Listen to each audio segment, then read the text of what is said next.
कहां तक कर लिया हमने बेटा लास्ट में? क्वेश्चन कर रहे थे, ठीक है। लास्ट क्वेश्चन क्या किया हुआ है हमने?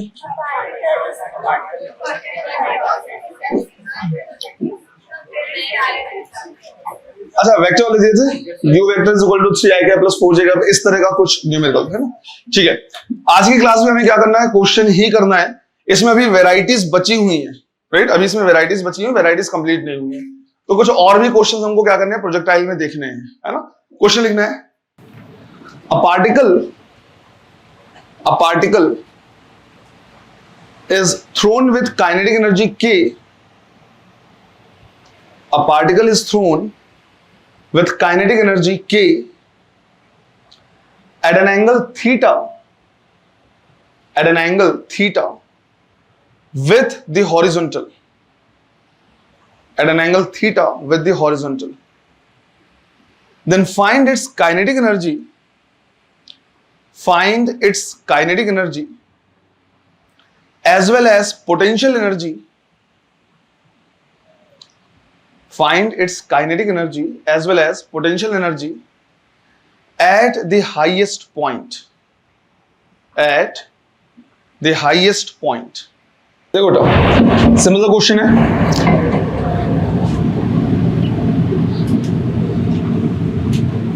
जैसे मान लो ये हमारा x एक्सिस है और ये y एक्सिस है, यहां से m मास का एक पार्टिकल है जिसको u वेलोसिटी से यहां से थीटा एंगल पे हमने क्या कर दिया? फेंक दिया। तो इसका जो पाथ होगा वो ऐसा होगा। अब मुझे यहां पे बताना है कि इसकी काइनेटिक एनर्जी कितनी एंड पोटेंशियल एनर्जी कितनी। पहले तो मैं इनिशियल पॉइंट पे क्या कर रहा देख ले रहा। तो जैसे ही हमने क्या किया, इनिशियल पॉइंट पे फोकस किया, हमने बोला इसके पास मास m है और वेलोसिटी कितनी u, मतलब इसकी जो काइनेटिक एनर्जी होनी चाहिए वो कितनी होनी चाहिए? हाफ mu², क्योंकि यही बोला हुआ है कि कितने से थ्रो किया है? k से थ्रो किया है, तो k की वैल्यू कितनी? हाफ mu², मास m है, वेलोसिटी u है। अब पहुंचा हाईएस्ट पॉइंट पे। हाईएस्ट पॉइंट पे वेलोसिटी कितनी? u cos theta. तो इसके पास एक वेलोसिटी बची है u cos थीटा, राइट? और इसका खुद का मास कितना है? m है। तो मैं ये बोल सकता हूं कि eight highest point, right, eight highest point अगर मुझे इसकी काइनेटिक एनर्जी निकालनी है तो मुझे लिखना पड़ेगा हाफ m मल्टीप्लाइड बाई यहां पे जो भी वेलोसिटी है, और वो कितनी है? u cos theta. तो मैंने इसको लिखा u cos थीटा का स्क्वायर, तो ये हो जाएगा half mu² cos square theta. इसमें से मैं हाफ mu² को क्या कर सकता हूं? रिप्लेस कर सकता हूं किससे? k से। ऐसा मुझे इसलिए करना पड़ेगा क्योंकि जो क्वेश्चन है वो k और थीटा के फॉर्म में दिया हुआ है। क्वेश्चन में m u ये सब कहीं मेंशन नहीं है, तो उसके फॉर्म में आंसर नहीं दे पाएंगे हम, और हमारा आंसर होगा k डैश, मतलब kinetic energy at highest point is equal to k cos square theta. तुम इसको एज अ फॉर्मूला भी क्या कर सकते हो? यूज कर सकते हो कि अगर कितने से वेलोसिटी, कितने काइनेटिक एनर्जी से फेंका गया है? k से, तो हाईएस्ट पॉइंट पे काइनेटिक एनर्जी हमेशा कितनी होगी? k cos square theta, but theta horizontal से होना चाहिए। अगर पोटेंशियल एनर्जी मुझे क्या करना पड़ा, यहां पे निकालना पड़ा, तो मैं लिखूंगा mg multiplied by capital H। तो हमने लिखा mg और कैपिटल H की वैल्यू कितनी हो जाएगी?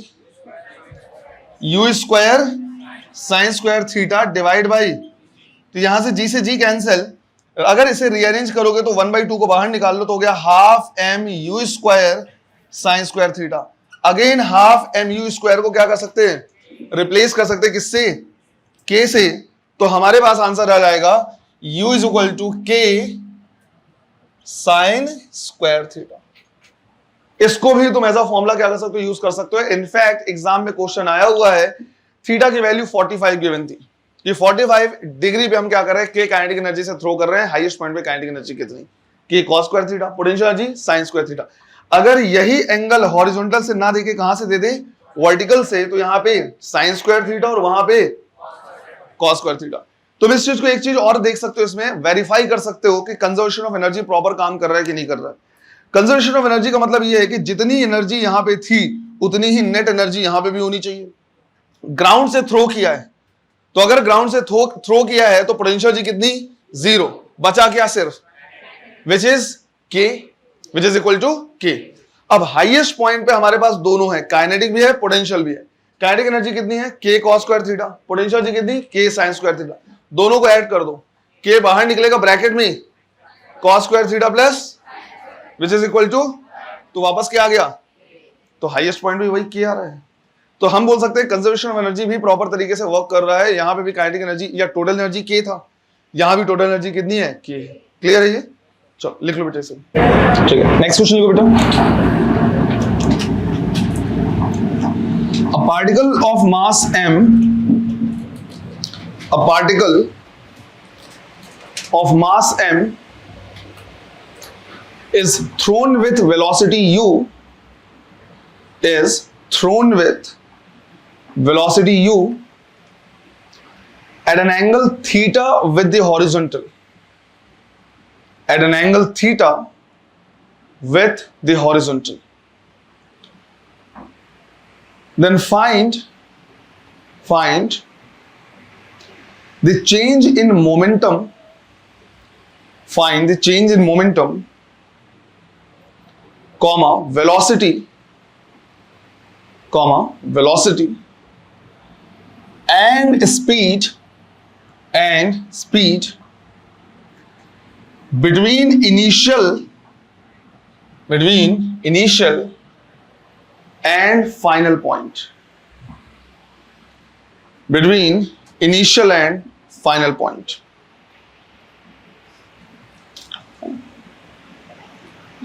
चलो देख लो इसको, है ना, कुछ पॉइंट्स में समझा दे रहा हूं।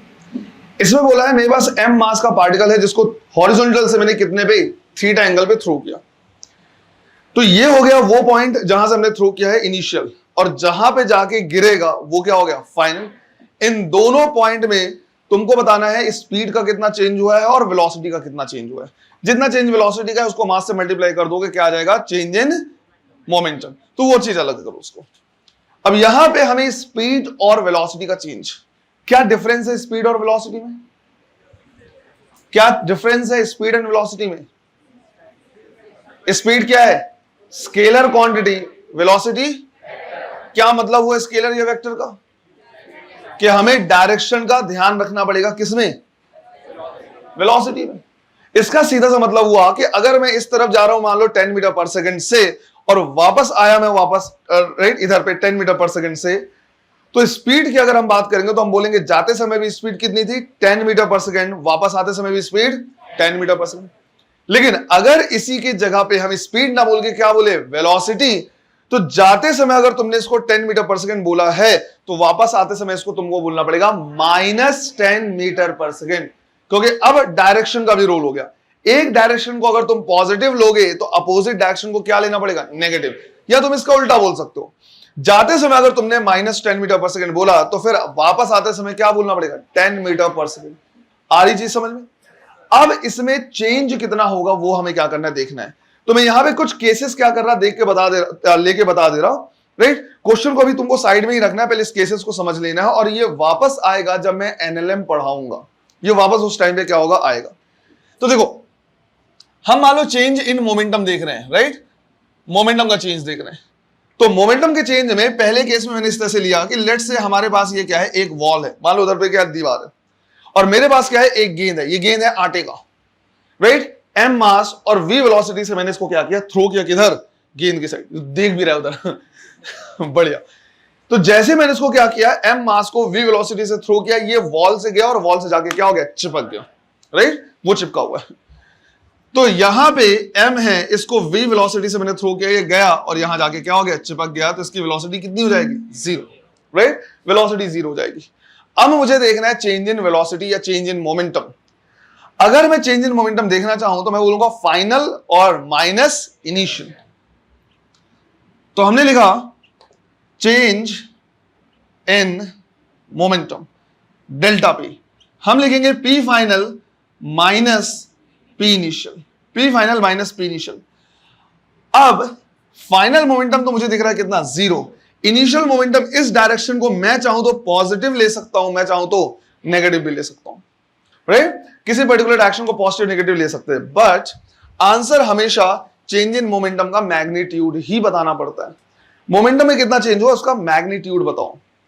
तो तुमने यहां पे लिखा फाइनल कितना, 0 माइनस इनिशियल शुरू में कितना था, mv, तो ऐसे आ रहा है -mv। बट हमें क्या बताना है, चेंज इन मोमेंटम का मैग्नीट्यूड, तो तुम कितना बताओगे, mv। क्वेश्चन आता है सर मैग्नीट्यूड क्यों बता रहे हैं, तो बेटा इसलिए बता रहे हैं क्योंकि किसी का मन किया नहीं सर मैं इसको पॉजिटिव नहीं बल्कि क्या लूंगा, तो फिर उसके लिए क्या लिखना पड़ेगा, change in momentum is equal to 0 minus mv। तो इसके लिए आंसर कितना आ गया, और तुम्हारे लिए माइनस mv। तो इस तरह से कंफ्यूजन हो जाता है अगर डायरेक्शन को सेट नहीं किया जाए। तो भाई कोई इसको पॉजिटिव ले सकता है, कोई इसको, कोई दिक्कत नहीं। हाँ सिर्फ एक डायरेक्शन है तब तो ऐसा नहीं करना है कि उसको नेगेटिव लेना है, पर मान लो गया और वापस आया, किसी ने बोला सर ये पॉजिटिव है ये नेगेटिव है, किसी ने बोला नहीं सर ये नेगेटिव है और ये पॉजिटिव है। इसलिए इससे बचने के लिए हम सीधा सीधा हमेशा क्या बताते हैं, जो भी आंसर है उसका मैग्नीट्यूड। अब पहले तुम्हारे पास mv मोमेंटम था और अब कितना है 0, कितने का चेंज हो गया, mv का। पहले तुम्हारे पास 100 रुपए थे, पूरा खर्च हो गया, अब तुम्हारे पास बता 0, कितने खर्च कर दिए, 100 रुपए खर्च कर दिए, सीधा सा। सेकेंड केस में ले रहे हैं यहां पे, केस 2, हमारे पास वही वॉल है लेकिन अब मेरे पास गेंद है वो वाली चाइना वाली, वो आते हैं 10-10 रुपए के जो बहुत ज्यादा उछलते हैं, राइट, जैसे वो बिल्कुल वापस उसी तरह से। तो मान लो वही है, अब इसको मैंने v वेलोसिटी से थ्रो किया तो ये गया टकराया और वापस v वेलोसिटी से आ गया, थ्रो भी किया था v वेलोसिटी से, वापस भी आया v वेलोसिटी से, राइट। मुझे जानना है कि कितने मोमेंटम का चेंज हुआ है।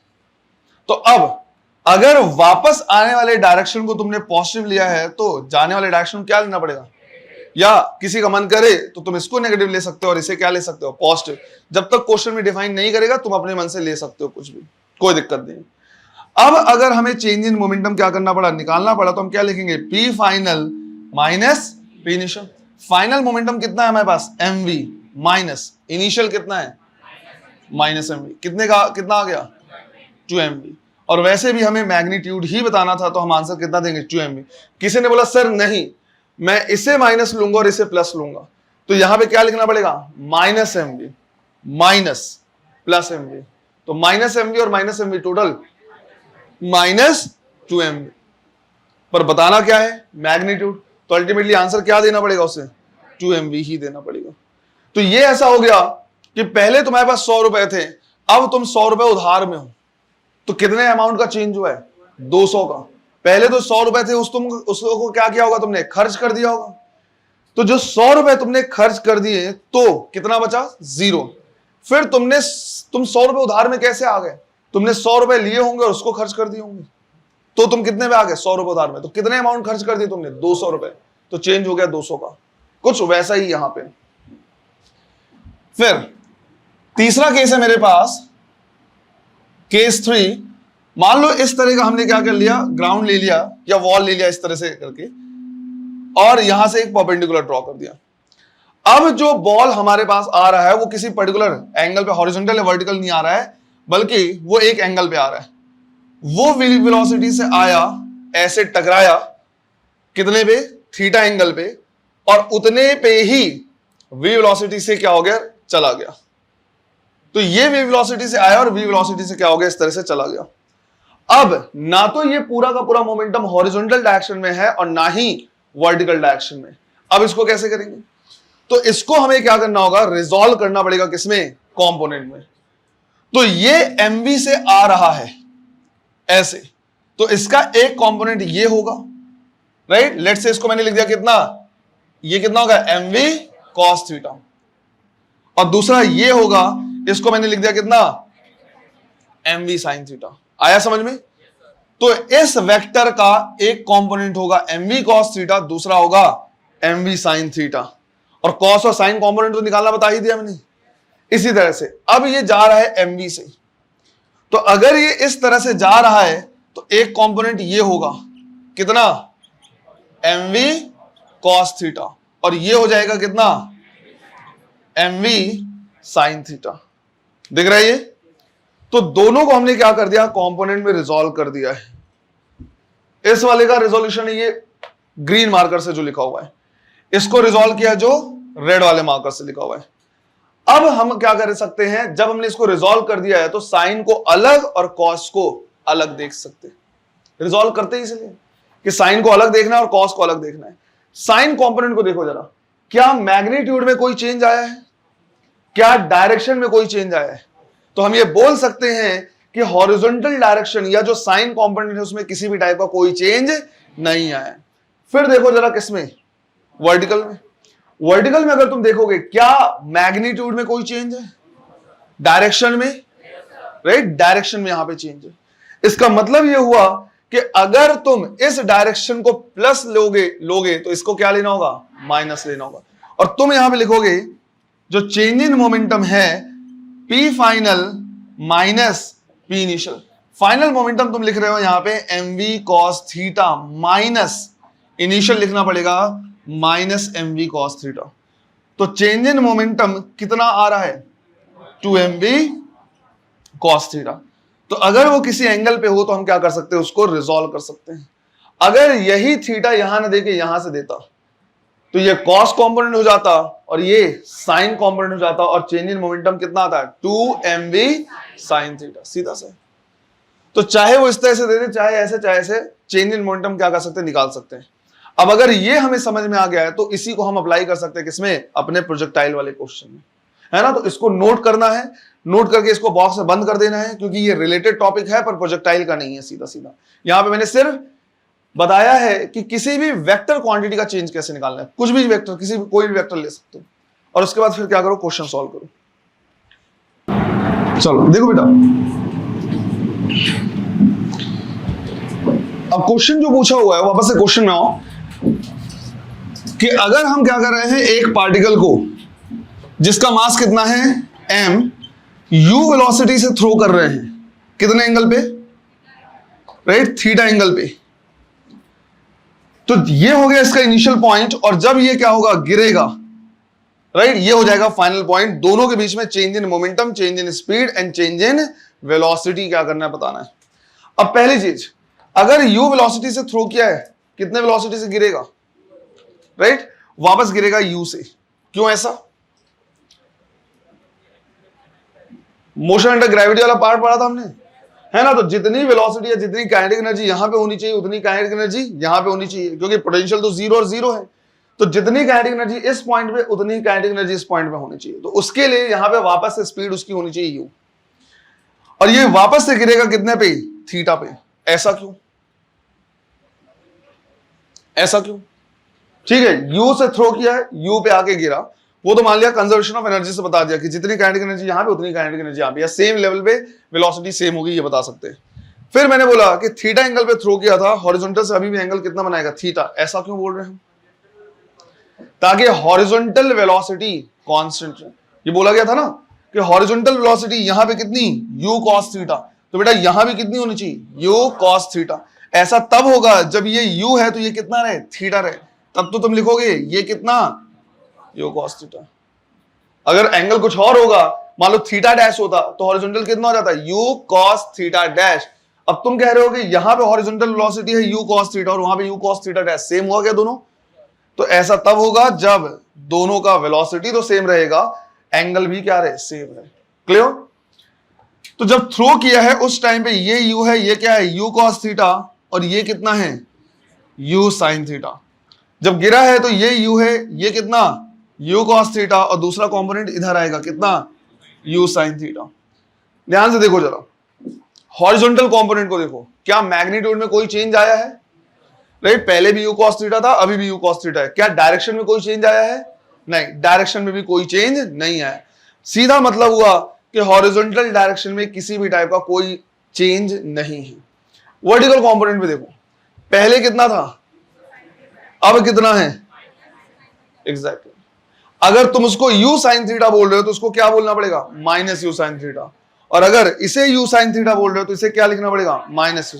तो डायरेक्शन चेंज हो चुका है, राइट, डायरेक्शन में चेंज आया। अगर तुमने इसको पॉजिटिव बोला तो इसे नेगेटिव लोगे, और इसे पॉजिटिव बोलोगे तो इसे नेगेटिव बोलोगे। क्लियर है ये। अब हमें क्या क्या निकालना है, पहले हम निकाल रहे हैं change in velocity, right, change in velocity vector quantity है, हम लिखेंगे v final minus v initial. Final velocity है कितनी, u sin theta, minus initial कितना, माइनस u sin थीटा। तुम चाहो तो इसको माइनस ले लो, इसको प्लस ले लो, क्योंकि लेकिन अल्टीमेटली आंसर सेम आएगा, क्योंकि मैग्नीट्यूड बताना है कितना, 2u sin थीटा। तो चेंज इन वेलोसिटी आ गया कितना, 2u sin थीटा। फिर निकालना है मान लो change in speed, change in speed, दोनों में डिफरेंस क्या, डायरेक्शन का। जब हम स्पीड को क्या करेंगे, चेक करेंगे, तो हमें डायरेक्शन पे ध्यान देने की जरूरत नहीं है, राइट, कि पहले ऊपर था अब नीचे है, क्या है कैसा है, सिर्फ हमें क्या देखना है, magnitude.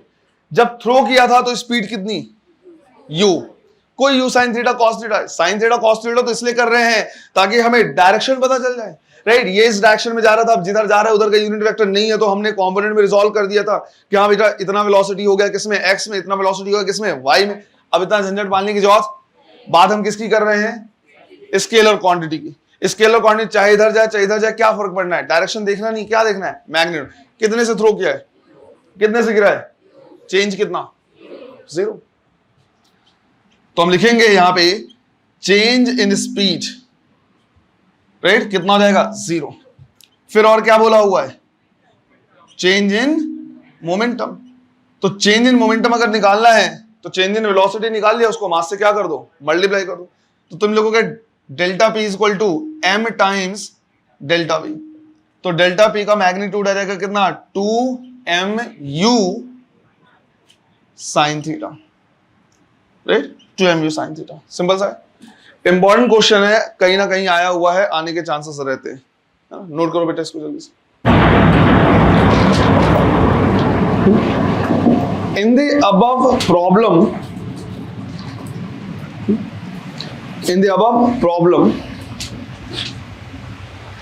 find the magnitude in the above problem. Find the magnitude of change. Find the magnitude of change in speed, velocity and momentum. Find the magnitude of change in speed, velocity and momentum between initial point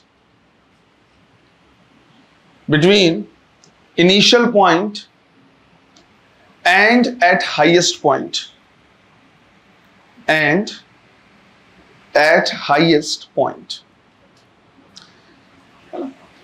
तो अब initial point और maximum height वाले point पे,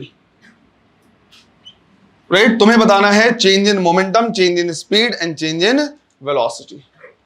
चलो करो। Initial point, right, जहां से हमने इसको क्या किया, थ्रो किया है ना, और हाईएस्ट वाला पॉइंट ये वाला है ना, अब इसको नहीं देखना है।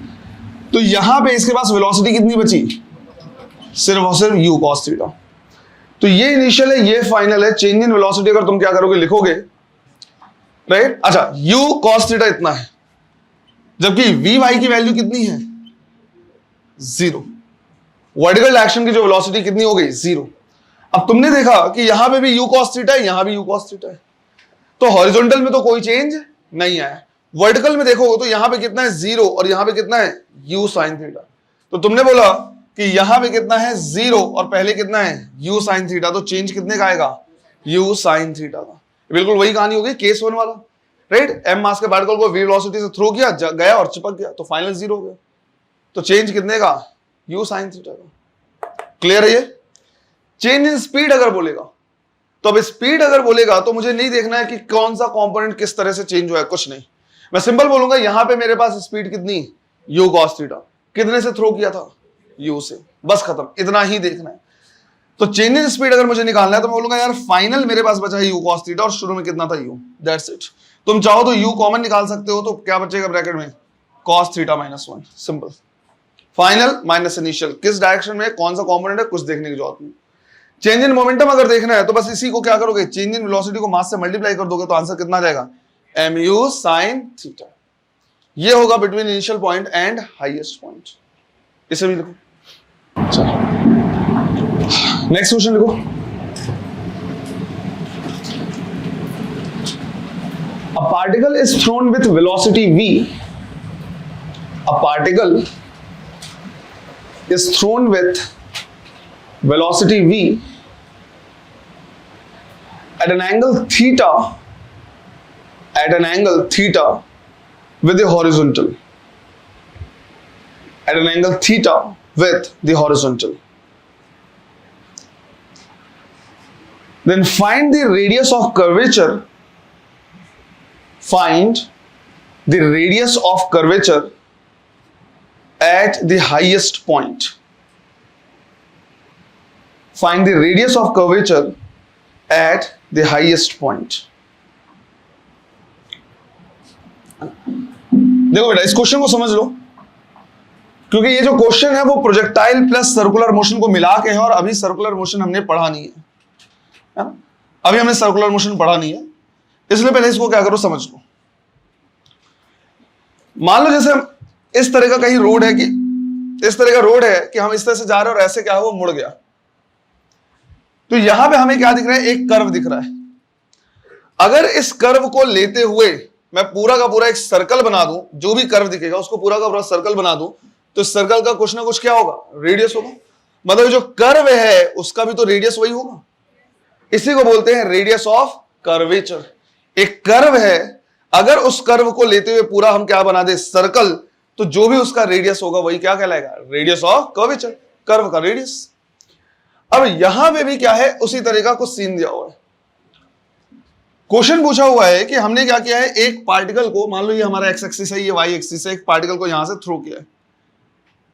कितने वेलोसिटी से, v वेलोसिटी से, कितने एंगल पे। अब ये हो गया इसका हाईएस्ट पॉइंट। जो हाईएस्ट पॉइंट है, ऑब्वियस सी बात है, यहां पे क्या है, कर्व है। अगर मैं इस कर्व को लेते हुए क्या बना दूं, राइट, एक सर्कल बना दूं, तो ऑब्वियस सी बात है इसका एक रेडियस है ना। तो वही बोला है यहां पे रेडियस क्या, तो यहां पे हमें यूज करना पड़ेगा क्या, सर्कुलर मोशन का कॉन्सेप्ट।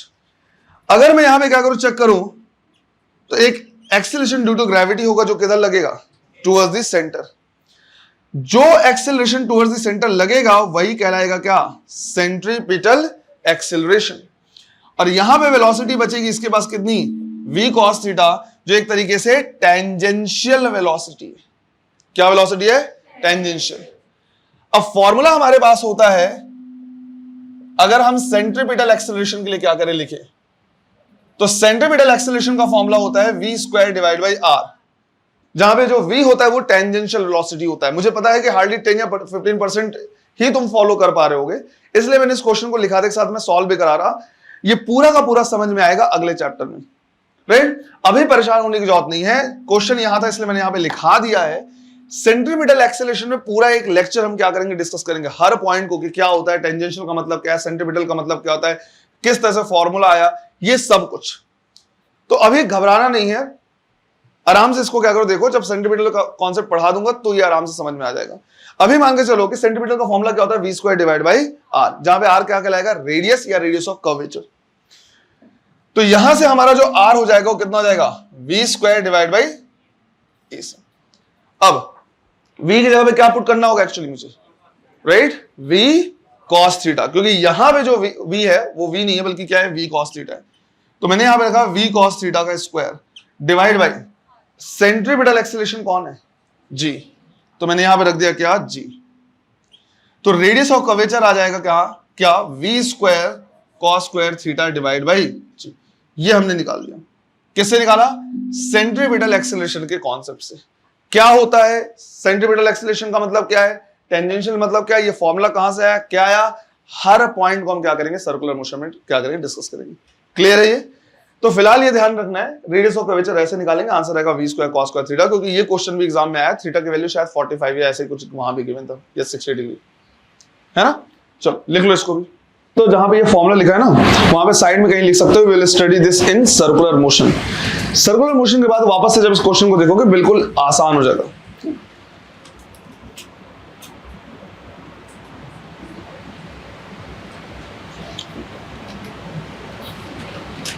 डन, चलो नेक्स्ट क्वेश्चन लिखो।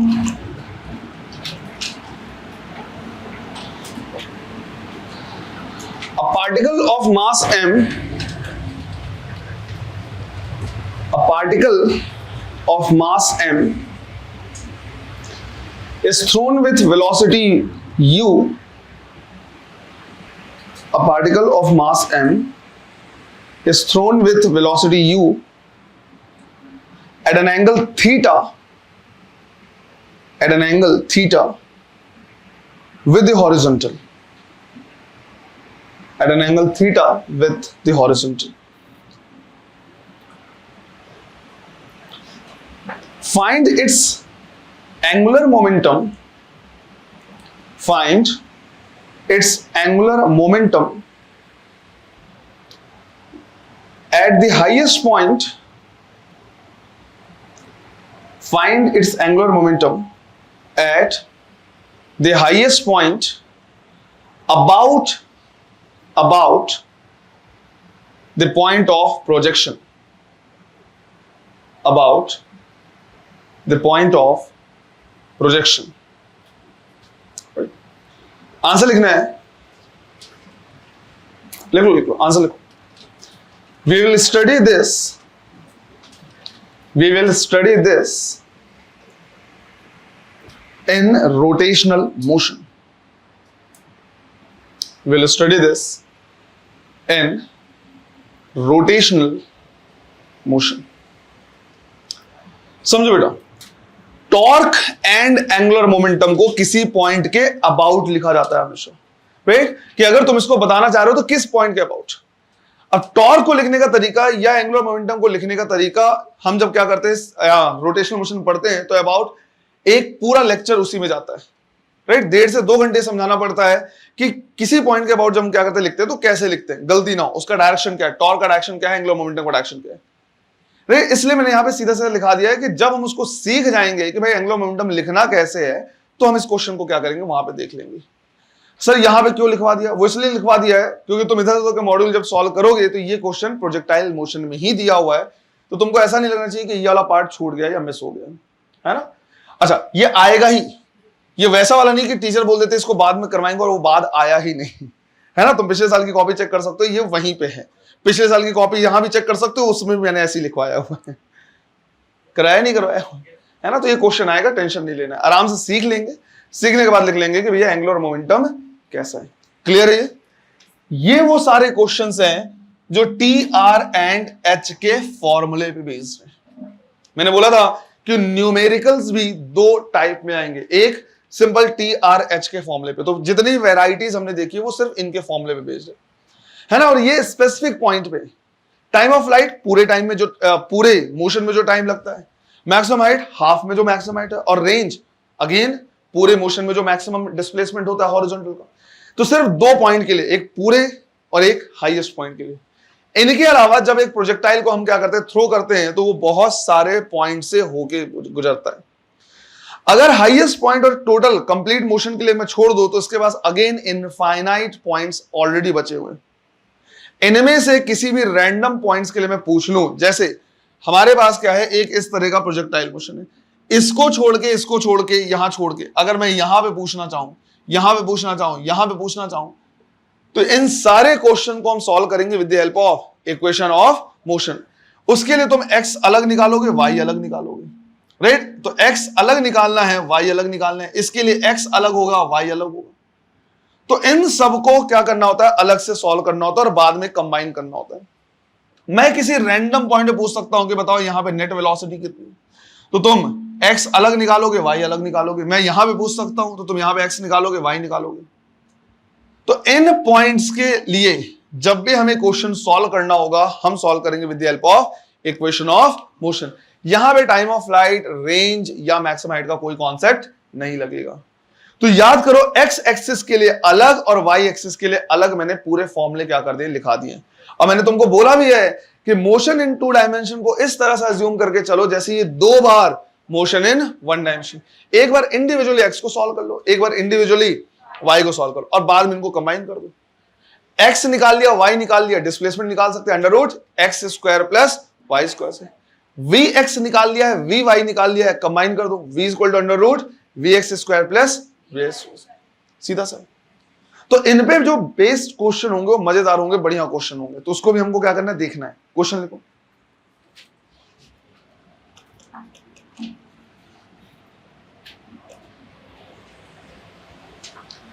A particle is thrown with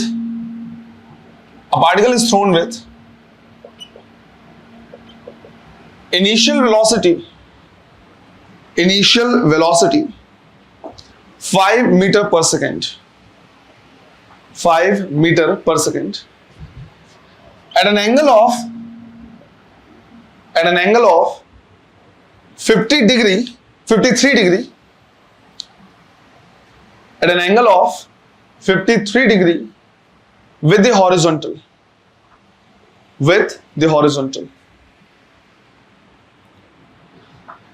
find its velocity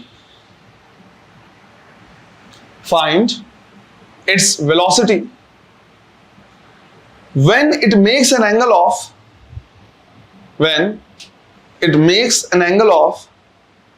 37 degree with the horizontal. When it makes an angle of 37 degree with the horizontal. चलो ट्राई करो बेटा, बहुत ही सिंपल और बढ़िया क्वेश्चन है। एक चीज का ध्यान रखना है इसमें, ये हमने एक्स एक्सिस लिया है, ये वाई एक्सिस लिया है, एक पार्टिकल को ऐसे थ्रो किया है, कितने से थ्रो किया है? 5 मीटर पर सेकंड से। कितने एंगल पे? जैसे जैसे ये पार्टिकल ऊपर जाता जाएगा, राइट, ये पार्टिकल ऊपर जाता जाएगा, जो एंगल है वो क्या होता जाएगा? कम होता जाएगा, और हाईएस्ट पॉइंट पे कितना हो जाएगा? 0। फिर जैसे जैसे नीचे आएगा वेलोसिटी का एंगल क्या होगा? फिर से धीरे धीरे बढ़ने लगेगा ऐसे, और जब गिरेगा तो 53 डिग्री का एंगल बनाएगा। ये समझ में आ रहा है ना? इतने से थ्रो किया, जैसे जैसे पार्टिकल ऊपर जाएगा ये वेलोसिटी इस तरह से हो गया, ऐसे गिरेगा, है ना? ऐसी हो रही है, ऐसे। इसका मतलब है कि एक आध पॉइंट यहां कहीं पे मिलेगा जहां पे इसका वेलोसिटी हॉरिजॉन्टल के साथ कितना एंगल बनाएगा? 37। इसी तरह से यहां पे कितना बनाएगा? 0। हॉरिजॉन्टल के साथ वेलोसिटी कितना एंगल? 0। और वापस यहां पे जब आएगा सेम लेवल पे, राइट, तो वापस से इसकी जो वेलोसिटी होगी इसके साथ कितना एंगल बनाएगा? 37। फिर तो चाहे यहां पे निकालो चाहे यहां पे निकालो, क्योंकि सेम लेवल है, सेम वेलोसिटी होगी। तो मैंने बोला कि मान लिया यहां पे वेलोसिटी कितनी v, जिसकी वैल्यू मुझे क्या करनी है? कैलकुलेट करनी है। अगर मुझे कैलकुलेट करना है तो मैं लिख सकता हूं ये एंगल कितना है? 37। तो यहां पे मैं क्या लिख सकता हूं? v cos 37। ये हो गया यहां पे हॉरिजॉन्टल। तुरंत मुझे याद आया कि यार हॉरिजॉन्टल वाली वेलोसिटी तो कभी चेंज, तो अगर मैंने इसको v cos 37 लिख दिया है और इसको मैंने u cos 53 डिग्री लिख दिया है, तो दोनों तो बेसिकली क्या होने चाहिए? यहां पे u था 53 था, u cos 53, यहां पे v है तो ये v cos 37। एंगल अलग अलग है पर दोनों हैं क्या? Horizontal component, right? दोनों क्या है? Horizontal component. तो हमने ऑलरेडी सीखा है कि vx किसके बराबर होता है? ये x के। ये v है तो ये vx कहलाएगा, ये u है तो ये क्या कहलाएगा? दोनों सेम होने चाहिए। तो मैंने यहां से लिखा v cos 37 should be equal to u cos 53। याद करो जब मैंने डेरिवेशन x के लिए और y के लिए करवाया था, तो जहां पे vx इक्वल टू ux आया था, मैंने बोला था इंपॉर्टेंट है, इजी है बट इंपॉर्टेंट है, क्योंकि इसी का खुद इसको क्या करते हैं, खूब फायदा उठाते हैं हम इसको बहुत एक्सप्लॉइट करते हैं। एंगल निकालने के लिए बोल देगा या एंगल देके वेलोसिटी निकालने बोल देगा, हम हमेशा क्या करेंगे? हॉरिजॉन्टल कंपोनेंट को इक्वेट कर देंगे। कभी कभी क्वेश्चन ऐसे भी बोला हुआ है कि वो एंगल बताओ जहां पे वेलोसिटी कितनी हो जाए? 3 मीटर पर सेकंड हो जाए, तो अगेन वही करेंगे, है ना? vx equal to ux, angle बताना है, वेलोसिटी 3 दिया हुआ है। इसको बहुत ज्यादा हम क्या करते हैं? यूज करते हैं। तो हमने लिखा v cos 37 कितना 4/5, u की वैल्यू कितनी है? 5, cos 53 कितना? 3/5। तो ये 5 से 5 कैंसिल, v की वैल्यू कितनी? 15 divide by 4 which is 3.75 metre per second. Simple है ना? सिंपल है बट बढ़िया क्वेश्चन है, ध्यान रखना। हॉरिजॉन्टल कंपोनेंट कभी भी चेंज नहीं होता है, इस चीज को क्या करना है? ध्यान रखना है। नेक्स्ट क्वेश्चन लिखो।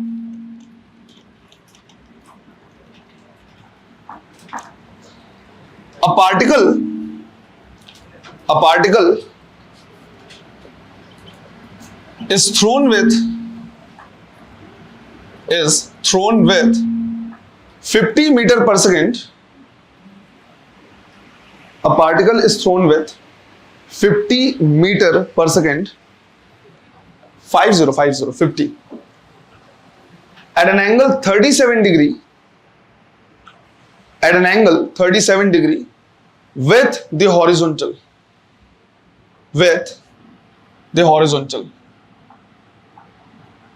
Then find the displacement.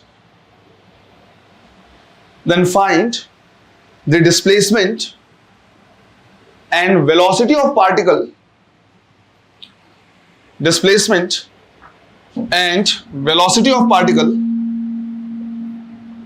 After 4 seconds.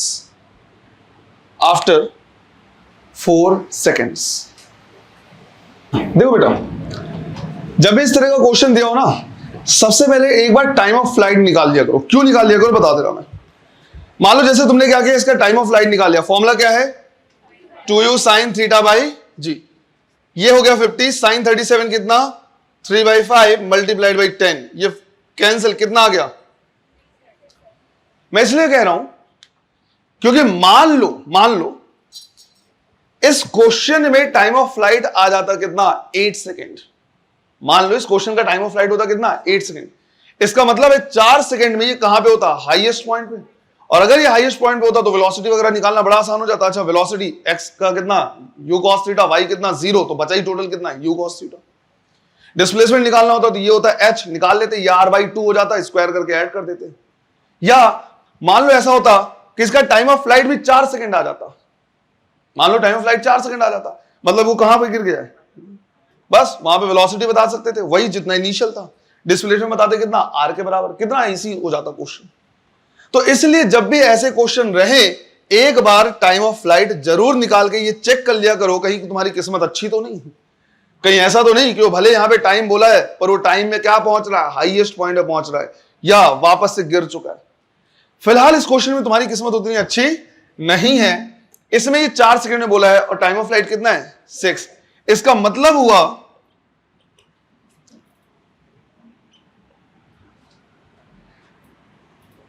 कि जब हमने इस पार्टिकल को क्या किया? थ्रो किया है, 3 सेकंड में वो यहां पहुंचेगा, 4 सेकंड में वो यहां कहीं पे होगा। क्लियर है? ये कितने से थ्रो किया हमने इसको? 50 मीटर पर सेकंड से। कितना एंगल पे? 37 पे। यहां कहीं पे पहुंचा है। अब मुझे डिस्प्लेसमेंट निकालना है, तो बेटा यहां पे ये तो रैंडम पोजीशन हो गया, x अलग सॉल्व करना पड़ेगा तुम्हें एंड y अलग सॉल्व करना पड़ेगा। और उसके बाद तुम क्या करोगे? निकालोगे कि जो डिस्प्लेसमेंट है वो कितना है? √x² plus y²। तो सबसे पहले हम क्या कर रहे हैं? सॉल्व कर रहे हैं डिस्प्लेसमेंट के लिए।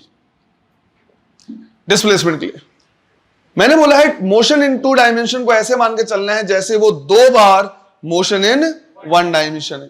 एक बार x और एक बार y। एक बार x के लिए सेपरेट सॉल्व करना है तो x क्या लिखते हैं?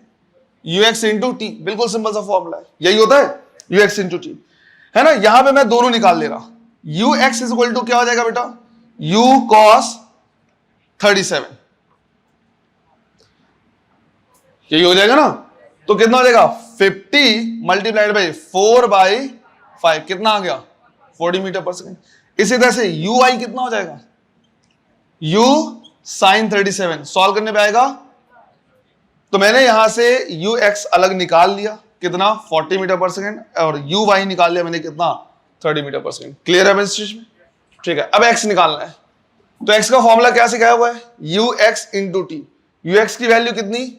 40 मल्टीप्लाइड बाई कितने टाइम के बाद निकालना है? 4 सेकेंड के बाद। तो x की वैल्यू कितनी आ गई? 160 मीटर। फिर मुझे क्या निकालना है? y भी निकालना पड़ेगा। y का फॉर्मूला क्या होता है? वेरी गुड, बोल बोल बोल। UYT minus half GT।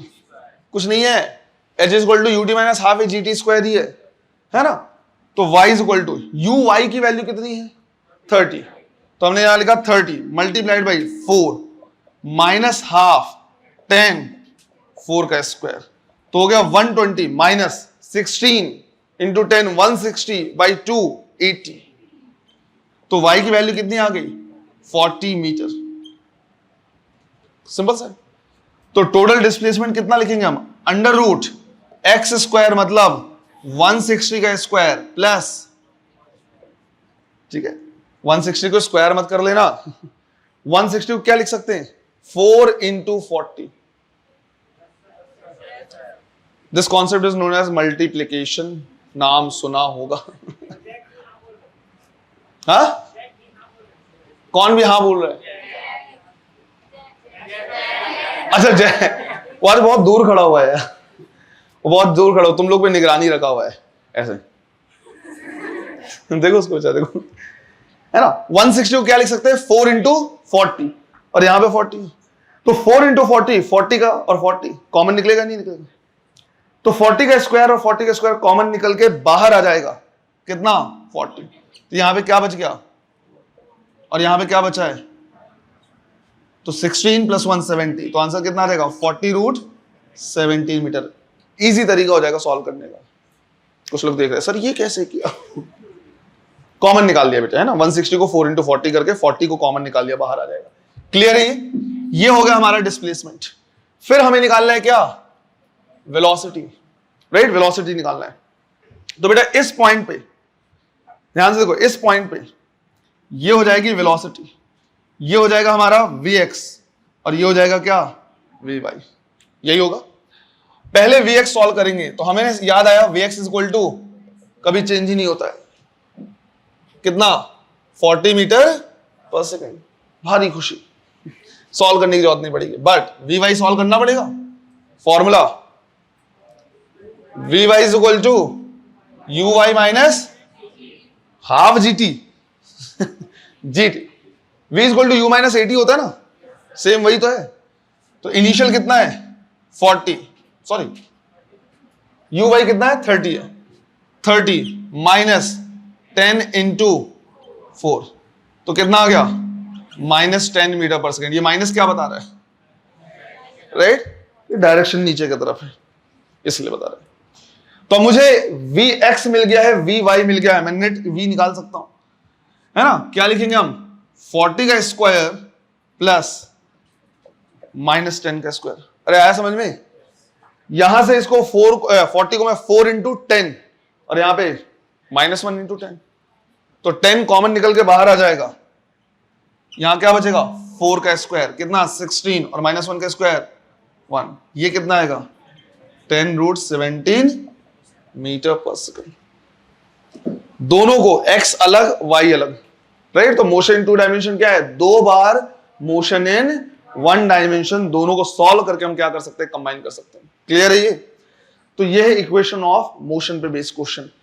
तुम्हारे प्रोजेक्टाइल में जितना, अभी प्रोजेक्टाइल कंप्लीट नहीं हुआ है, अभी पॉइंट्स बचे हुए हैं, पर इसमें जितना भी क्वेश्चंस मैंने सॉल्व करवाया हुआ है, ये सारे क्वेश्चन एक बार जाके खुद से सॉल्व करने हैं, क्योंकि पूरे वैरायटीज करवाए बेटा। तुम चेक कर लो, एक भी क्वेश्चन सिमिलर टाइप के नहीं मिलेंगे कि वैल्यू बदल के सारे क्वेश्चन वैरायटी और ना सारी कितने क्वेश्चन बचे हुए हैं। तो इनको जब तुम सॉल्व करोगे तो तुमको पैटर्न समझ में आ जाएगा कि अप्रोच क्या रखनी, किस टाइप से रखनी है। तो ये तुम्हारा पूरा होना चाहिए, है ना।